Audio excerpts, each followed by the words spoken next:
Alright, I got something I want to show you guys today.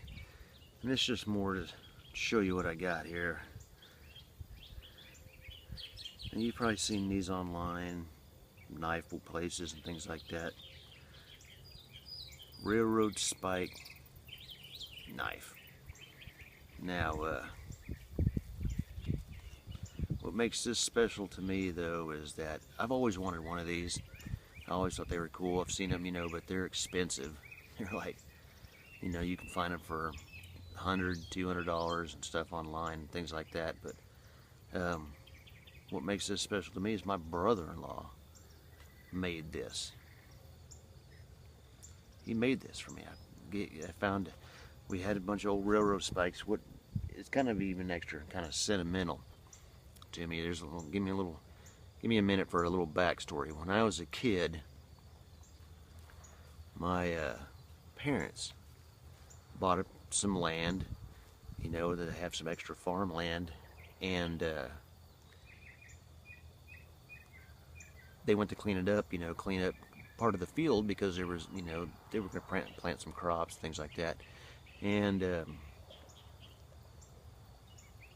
there used to be an old railroad that went through it, but it had been, taken out. There was no tracks. There was no, railroad ties or anything like that. It was just the mound was going through the field that they were going to plant, but they had, there were still railroad spikes and some steel junk and stuff, just a little bit, and we had to pick them up. Well, anyway, we got there used to be a ton of railroad spikes out that we had picked up, and we'd had them for forever. And like I said, when I was a kid, they bought this land.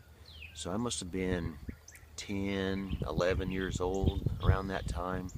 And they didn't have it for very long. They kept it for a few years and ended up selling it to some other neighbors, because I grew up on a farm, and our neighbors that we have, there's one of their family members owned property right next to it, and they ended up buying it. Anyway, this is one of those railroad spikes that came from that. So that railroad that happened to be there ran through, it was the farthest I could find anything about it online was that it was there in 1895. So this railroad spike, that the steel that this knife was from, is over 100 years old. So it's kind of just a little more of a sentimental thing for me. But he made this. This is the last railroad spike that I could find that was laying out where they used to be when I was a kid.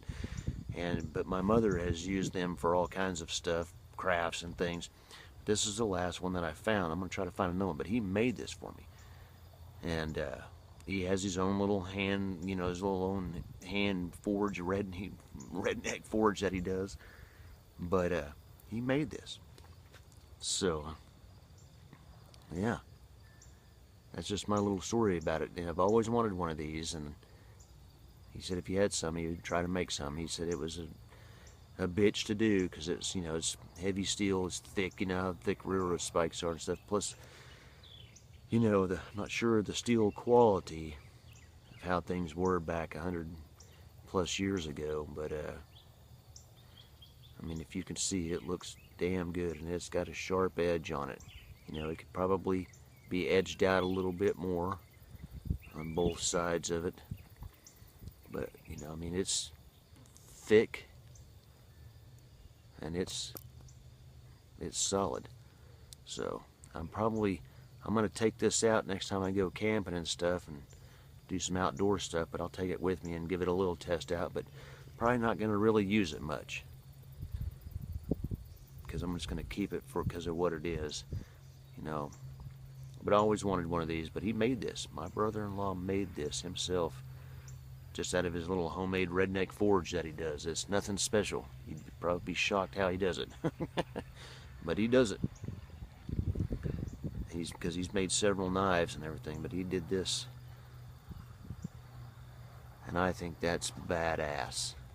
So, But yeah, so it's a little, there's a little history about it. It's just for me, and a little backstory.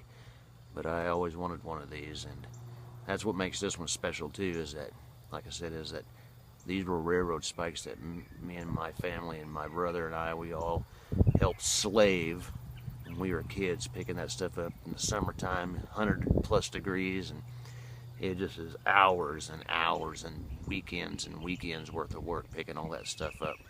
So, but yeah, but it's neat, because also the railroad spike is over 100 years old.